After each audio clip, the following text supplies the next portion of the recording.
जय जय शंकर हर हर शंकर जय जय शंकर हर हर शंकर जय जय शंकर हर हर शंकर जय जय शंकर சமூக தனி வாழ்க்கை நெறிகள் தெய்வத்தின் குரல் 3ஆம் பாகம். பரோபகாரம். குளம் வெட்டும் பணி. முதலில் நான் சொன்ன மாதிரி நானே கிராமமாக போய் இந்த காரியங்களை எம்பசைஸ் செய்தபோது நல்ல ரெஸ்பான்ஸ் இருந்தது. அதுவும் இவற்றில் குளம் வெட்டுகிற கைங்கரியத்தை பார்க்கும்போது எனக்கே ரொம்ப நிறைவாக இருந்தது. கூலிக்கு வேலையாக இல்லாமல் அன்பு பணியாக இது நடக்க வேண்டும் என்றுதான் ஏற்பாடு. ஆனால் ரொம்பவும் ஏழைகளாக இருக்கப்பட்ட குடியான ஜனங்களுக்கு சாப்பாடு போடுவது என்று வைத்திருந்தோம். இருந்தாலும் அநேக இடங்களில் அந்த பரம ஏழைகள் கூட தாங்களே சோறு கட்டி கொண்டு வந்து உற்சாகத்தோடு குளம் வெட்டியதை பார்க்கிற போது நம் தேச ஏழைகளுக்கு இன்னும் நல்ல பண்புகள் போகவில்லை, நாம் தான் அதை சரியாக காரியத்தில் கொண்டு வரவில்லை என்று தெரிந்தது. ரதோத்சவம் மாதிரி பெரிய பெரிய மிராஸ்தாரிலிருந்து அந்த மிராசில் கடைசியாக நிற்கிற பண்ணையாள் வரையில், ஸ்ரௌதிகள் பத்தினியிலிருந்து புல்லுக்கட்டுக்காரி வரையில் எல்லாரும் ஒன்றாக சேர்ந்து பூர்த்த கர்மம் செய்தது கண்கொள்ளா காட்சியாக இருந்தது. அப்புறம் நடக்கிற பரோபகாரம் இருக்கட்டும், இப்போது இப்படி சமூகம் முழுக்க ஐக்கியமாக சேர்ந்திருக்கிறதே, இதுவே போதும் என்று இருந்தது. ஒரு தடவை நல்ல பௌர்ணமி ராத்திரி, அந்த நிலா வெளிச்சத்திலே மாயவரத்துக்கு கிட்டே இப்படித்தான் சகல ஜனங்களும் ஒரு மனசாக சேர்ந்து குளம் வெட்டினார்கள். நானே போய் கூட இருந்து பார்த்து கொண்டேன். வெட்டுவது ஜில்லென்று குளம், சந்திரிகையும் ஜில்லென்று வர்ஷித்துக் கொண்டிருந்தது. தொண்டு ரூபமாக அத்தனை உள்ளங்களும் ஜில்லென்று அன்பை வர்ஷித்துக் கொண்டிருந்தன. இப்போது நினைத்தாலும் நெஞ்சு குளிர்கிறது. அப்புறம் நான் 100,000 காரியத்தை வைத்துக் கொண்டு எங்கெங்கோ சுற்றப்போனதில் அவர்களுக்கு உற்சாகம் கொஞ்சம் கொஞ்சமாக குறைந்து விட்டது. இதை விட்டுவிட்டு போனது என் தப்புதான். தஞ்சாவூர் ஜில்லாவில் மாத்திரம் 2000 சங்கங்கள் போல் நிறுவி ஒவ்வொன்றுக்கும் ஒரு முத்ராதிகாரியையும் உபமுத்ராதிகாரியையும் தொண்டர்களையும் நியமனம் பண்ணியிருந்தோம்.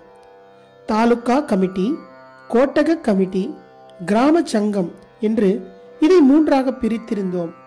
4 கிராமம் சேர்ந்து ஒரு கோஷ்டம் அல்லது கோட்டகம் என்று வைத்திருந்தோம். பட்டணங்களில் தெருவுக்கு ஒரு முத்ராதிகாரி கூட போட்டோம். அநேகமாக தஞ்சாவூர் ஜில்லா கிராமங்களில் எல்லாம் மடத்துக்கென்றே பட்டய மானியம் என்று ஒரு துண்டு நிலம் இருக்கும்.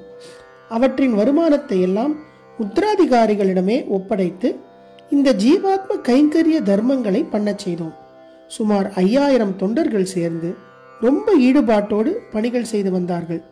சூரியோதயத்திலிருந்து சூரியாஸ்தமனம் வரை, பௌர்ணமியானால் ராத்திரி பூராவும் ஊர் ஜனங்கள் எல்லாரும் ஏக மனசாக பகவன் நாமாவை சொல்லிக்கொண்டு குளம் வெட்டியது இப்போது கூட கண்முன்னால் நிற்கிறது.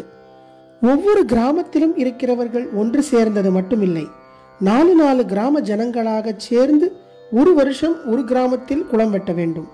இருக்கிற குளத்தை தூர்வார வேண்டும்.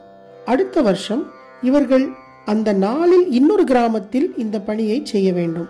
அதற்கடுத்த வருஷம் 3வது கிராமத்தில், அதற்கும் அடுத்த வருஷத்தில் 4வது கிராமத்தில் பண்ண வேண்டும் என்று வைத்ததால் கோட்டக ஜனங்களுக்குள்ளே ஒற்றுமை ஒத்துழைப்பு உண்டானதோடு அது தற்காலிகமாய் இருந்து பிசுபிசுத்து விடாமல் 4 வருஷமாவது உயிரோடு நீடித்து வந்தது. தஞ்சாவூர் ஜில்லாவில் 4-5 மாசம் ஜலம் இருக்காததால் காதல் என்கிற இந்த குளம் வெட்டுகிற பணிக்கு நிறைய அவசியம் உண்டு. சேரியிலும் வெட்ட வேண்டும். இன்னும் ஜனங்களுக்கு என்றே இல்லாமல் ஆடு மாடுகளுக்காகவும் ஊருக்கு வெளியில் மேய்ச்சல் பூமியில் வெட்ட வேண்டும் என்றெல்லாம் ஏற்பாடு பண்ணி அப்படியே நடந்து வந்தது. வெயிலில் கஷ்டப்படுகிற வாயில்லா ஜீவன்களுக்கு தண்ணீர் கைங்கரியம் செய்வது உத்தமமான தர்மம். சாஸ்திரத்தில் குளிக்கப் போகிற ஒவ்வொருவனும் குளத்திலிருந்து 4 கை மண் அள்ளி போட்டுவிட்டு குளிக்கப் போக வேண்டும் என்று சூக்ஷ்மமாக சொல்லி இருக்கிற ஸ்வல்ப தர்மத்தை பின்பற்றினால் ஜலக்கஷ்டம் எவ்வளவோ குறையும். கோனேரி ராஜபுரத்தில் ஒரு பிராமண குடும்பம் அவர்கள் எங்கே குளம் வெட்டினாலும் அதற்கு பாதி பணம் கொடுப்பார்கள். ஆனால் ஒரு கண்டிஷன் சொல்வார்கள். அதாவது குளத்துக்கு ஒரு பக்கம் படித்துறை கட்டாமல் நிலத்தையே ஜலமட்டம் வரை சரித்துவிட வேண்டும் என்பார்கள். ஏனென்றால் ஆடு மாடுகளுக்கு படிகளில் சௌகரியமாக இறங்கி வந்து நின்று ஜலம் குடிக்க தெரியாது. எனக்கு ஆசை, ஹரிஜனங்களும் குடியான ஜனங்களும் நம்ம மடத்து பிரதிநிதிகளாக கோட்டகம் தோறும் கால்நடைகளுக்கென்று குளம் வெட்ட வேண்டும் என்று. பட்டுக்கோட்டை தாலுக்கா தவிர ஜில்லா முழுக்க இப்படி நிறைய செய்தோம். பட்டுக்கோட்டையில் ஒவ்வொரு வீடுமே ஒரு காடாக இருக்கும். இடுப்பளவு வெட்டினாலே ஜலமும் வந்துவிடும். ஒரு பண்ணையார் வீடு என்றால் பண்ணையாள் வீடு உட்பட எல்லாம் அந்த வேலிக்குள்ளே இருக்கும். அதனால் அவன் பாட்டுக்கு ஜலம் உள்ளேயே கிடைக்கும். இதனால் அங்கே மட்டும் காத திருப்பணி செய்யாமல் எல்லோருமாக சேர்ந்து ரோடு போட்டார்கள். பொதுவாக முத்ராதிகாரிகள் திட்டத்தில் மாசத்தில் 2 ஏகாதசியும் புராண படனம், வருஷத்தில் ஒரு கோட்டகத்தில் ஒரு குளம் வெட்டுவது என்று 2ம் நன்றாக நடைபெற்றன. பிற்பாடு சமூகத்துக்கு ஒரு நன்மை கிடைப்பது, பிற்பாடு இந்த மாதிரி உழைப்பே ஒருத்தனுக்கு சித்த சுத்தி தருவது, எல்லாவற்றுக்கும் மேலாக அப்போதே இம்மாதிரி காரியங்கள் பல ஜனங்களை ஜாதி ஸ்டேட்டஸ் சண்டைகள் இல்லாமல் ஒரு குடும்பமாக சேர்த்து வைத்ததை பார்த்ததிலிருந்து தனித்தனியாக பரோபகாரம் செய்வதை விட பலர் சேர்ந்து சங்கமாக செய்வது ரொம்ப விசேஷமானது என்று தெரிந்தது. கழகம், கம்யூனிசம் எல்லாவற்றுக்கும் பெரிய மாற்று மருந்து கொஞ்சம் கூட அரசியல் வாடையே இல்லாத பொதுநலப் பணிதான் என்றும் தெரிந்தது. பலர் சேர வேண்டும் என்பதற்காக இதை ஒரு அசோசியேஷன் என்று சொல்லி ரெஜிஸ்டர் பண்ணி சேர்மன், செக்ரட்டரி, கவர்னிங் பாடி அது இது என்று சொல்லிக்கொண்டு ஸ்தானங்கள் அதற்காக சண்டை போட்டி என்று ஆக்கிவிடக்கூடாது. பரோபகாரத்தின் பெரிய பலனாக அகம்பாவ நாசமே இதனால் அடிபட்டு போய்விடும். அதனால் இதிலே ஆபீஸ் எதையும் உள்ளே விடக்கூடாது.